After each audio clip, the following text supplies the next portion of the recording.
Active recall, the best science-backed way to study for your exams. We all know about it, we all know what it is, but what good is it if we don't actually know how to use it? So I'm here today to outline 12 different ways that you can use active recall when you study. Hey, what's up everyone? My name's Harry and I'm an aspiring medical student in Australia. Today I've got 12 different ways that you can use active recall while studying, so you've got absolutely no excuses for not using it. I've got timestamps in the bio if you want to jump around the video to see what interests you, but grab a pen and grab a bit of paper because you're going to want to write these down.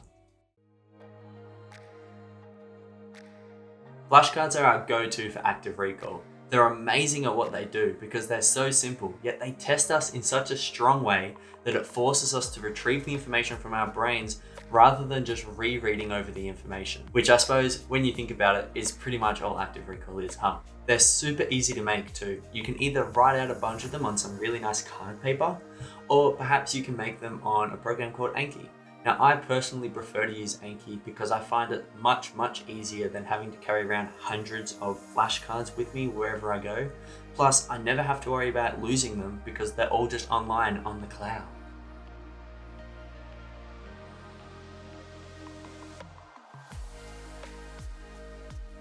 I really enjoy using Mindmaps, and that's for two reasons really. The first is that I'm a visual learner, so I love being able to put everything down on a big diagram and then being able to make nice little visual connections between all the pieces of information. The second is that they're really great at utilizing this thing called dual coding, which is essentially just using visual and non-visual information to kind of help improve your understanding of a concept. And if you'd like to learn more about this, I've already got a video on this on my channel actually. So if you want, feel free to check it out up here.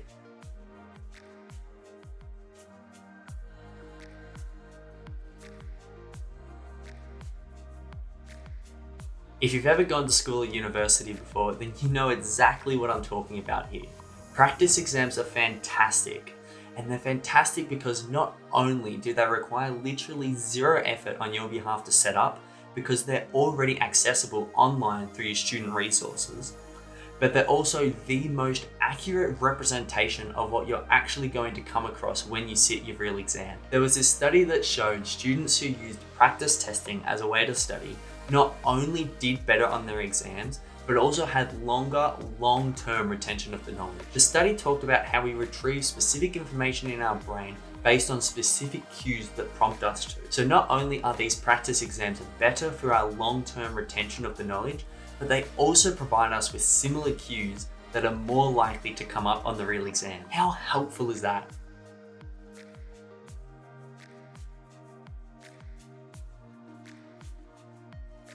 I like to really think of these as a little bit of a memory dump, right? And they're also kind of really fun because you don't have to think about how messy you're writing or if it's all coordinated and organized. You can just chuck everything on the paper and just go absolutely nuts. You simply just choose a topic and dump every single little bit of information that you can think of on that piece of paper or on your Word doc. This works as something that I sort of like to call an open-ended recall exercise, because we're trying to find our own cues to make our own connections to find the right information required. So this is great for like those long answer questions we all dread when they ask us to describe the pathophysiology of disseminated intravascular coagulopathy and it's like 15 marks.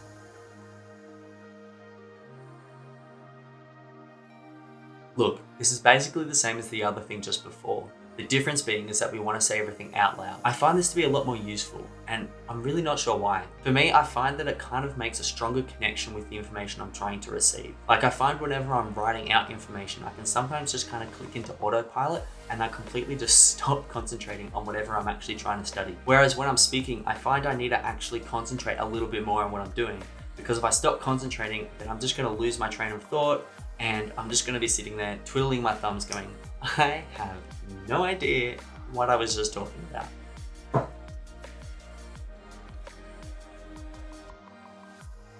This one's a total gem. Teaching is great. It's so good for developing your learning. There's that old classic that if you can't teach it to a kid or somebody else, then you don't know it well enough. It's just perfect. Not only for further strengthening your knowledge, but to also help you find gaps in your knowledge, especially the ones that you didn't know were even there. So go grab a parent, go grab your boyfriend, a girlfriend, a friend, whoever, sit them down and make them listen to you babble your way through anything. I couldn't tell you the amount of times I've felt so confident and sure of myself that I know this whole concept inside and out, and then I go to teach it to somebody and they ask me one question and then done. I'm just left there going, I don't know the answer to that. And it's back to the books. It's one of my absolute favorites, purely because it does work on both of those levels. It helps to strengthen your understanding, but it also helps recognize those gaps that you can't see yourself.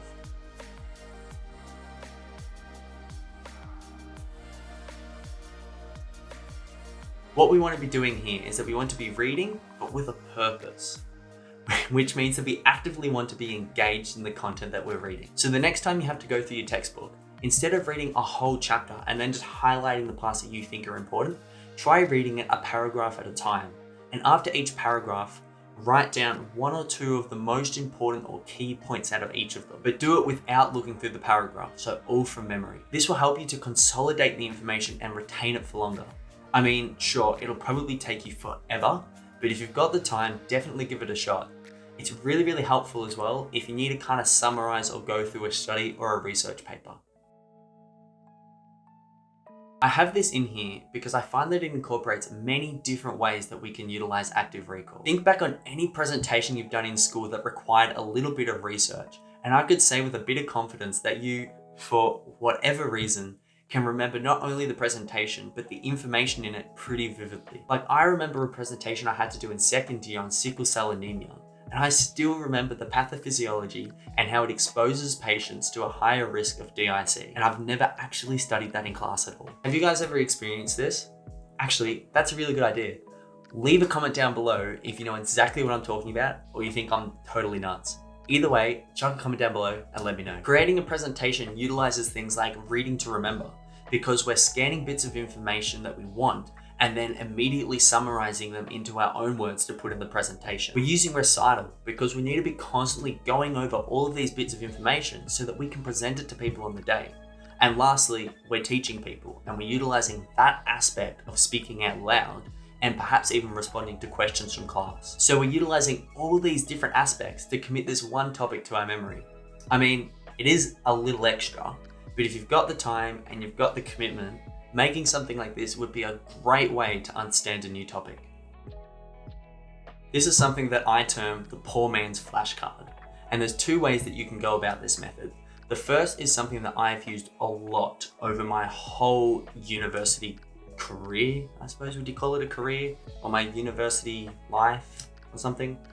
Anyway, essentially, after you've finished your notes and everything is down on your document or your piece of paper, all you need to do is get something like a book or another piece of paper and just put it where the bit of information is that you're wanting to test yourself on.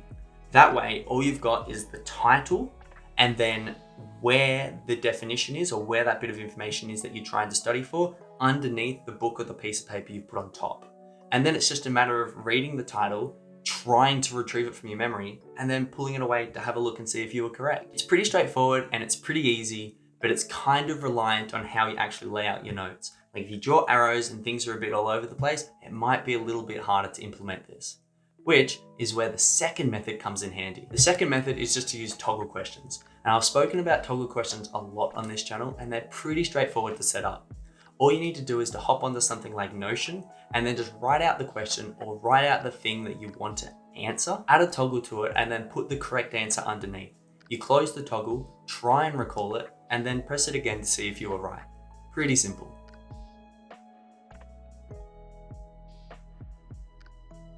Sequence learning is something that's really helpful and specific for trying to learn the correct order of a process. It involves creating a system or a mnemonic that allows you to recall the order in the same way each time. Now, this is something that is very, very specific to the individual. I could outline some way that I remember a bit of information, but that is no way going to be the same as somebody else. So it's up to you to be able to figure out a system or some kind of structure that works really well for you to help you remember the exact system. I'll give you an example now of what I do and run you through kind of my thought process and how I link the terms together when trying to remember some of the common side effects of ondansetron. Generally, what I like to do when I have to remember a set order of things is that I like to try and find a commonality between the current point and the preceding point coming after it. So if I'm trying to remember some of these common side effects of ondansetron, then I know that ondansetron sounds similar to constipation. and constipation can cause pain just like a headache. And people with vertigo can have a headache that makes them dizzy. And if somebody came to me that had a headache and were feeling a bit dizzy, I'd want to rule out infection, so I'd check to see if they had a fever. And now I know that ondansetron is metabolized by the liver, and that a fever is a result of an infection. Therefore, an infection in the liver would have a rise in liver enzymes. Don't think that is the exact order on the sheet, but that's the exact order that I remember every single time I have to recall them.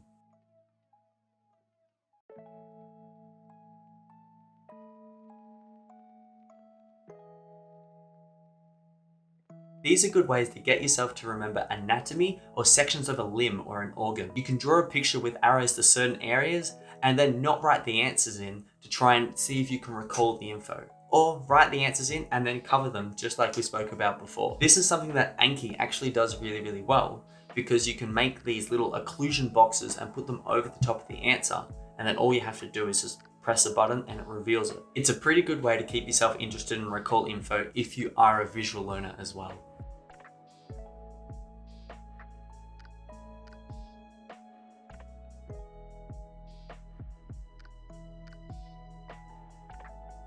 Lucky last. This method involves writing out a sentence or a phrase and then omitting those key words that you want to test yourself on. Now, this method actually works really well for practicing multiple choice questions because it's built around similar cues that you can then build a good, strong understanding of that will then come in handy when you sit the exam later on. Because for example, say when you sit that test and you run into that multiple choice question that's like, what are the feathers on top of a cockatoo's head called? Then you can remember that question that you wrote out last night that said, the feathers on top of a cockatoo's head are called its crest. And yes, this topic is useful for topics other than birds. Thanks for stopping by, everyone. I'm sure all your hands are getting really sore from writing all this info down, eh? Who am I kidding? You probably didn't write anything down at all. Anyway, if you enjoyed the video, hit that like button and hit that subscribe button because I really appreciate it. Leave a comment down below about how you use active recall and I'll give it a look later. And until next time, have a good one and I'll see you then. Bye. You're doing great, sweetie.